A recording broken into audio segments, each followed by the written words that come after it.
My name is Samuel Ogunyemi, and over here in the audience we have Miss Abigail, we have Miss Michelle, and we have the cameraman.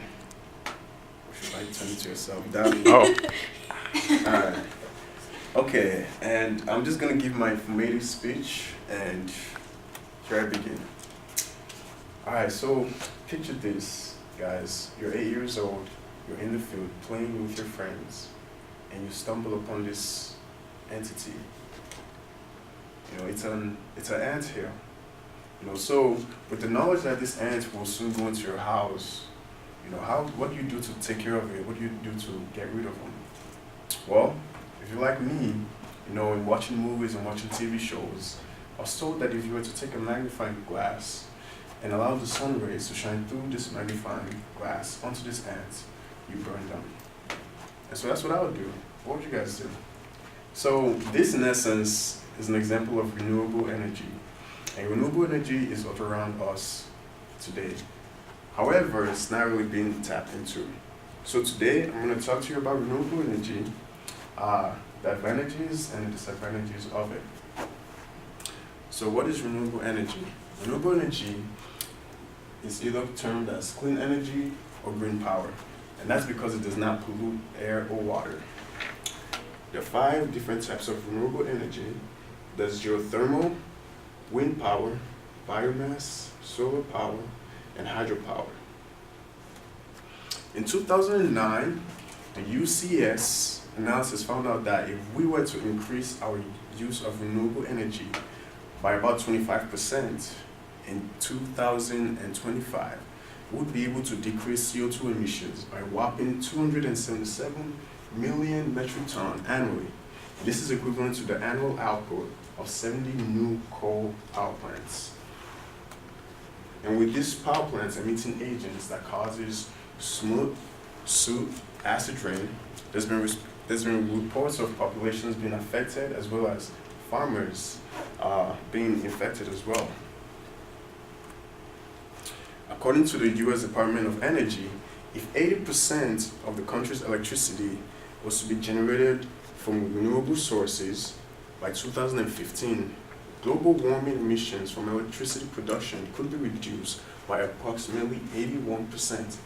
And that's something for everyone to think about, because you know the world would be a different place, even with today, with icebergs melting and with cities being overflooded.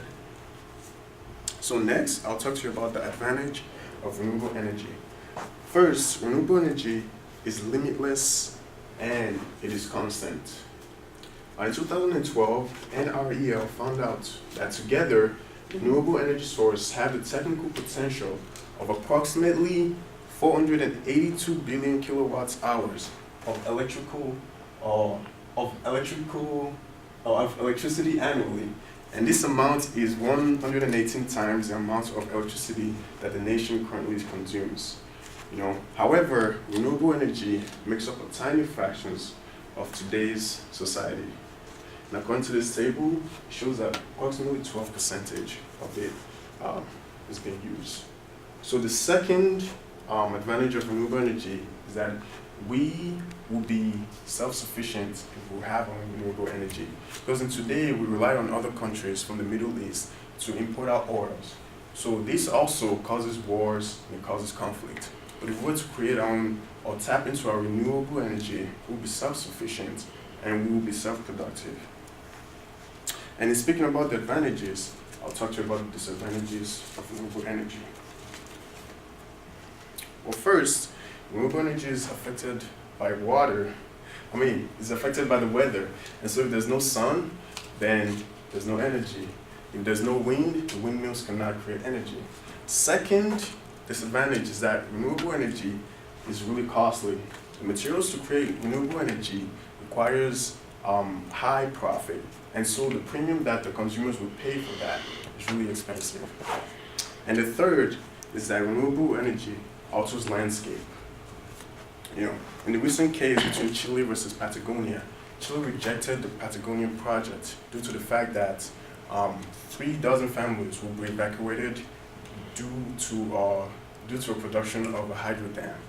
And so with that, I really want you guys to think about the pros and cons of renewable energy. Is it worth it? Is that something we do? Well, with that, I've spoken about the pros and cons of renewable energy. And thank you so much. And these are the audience.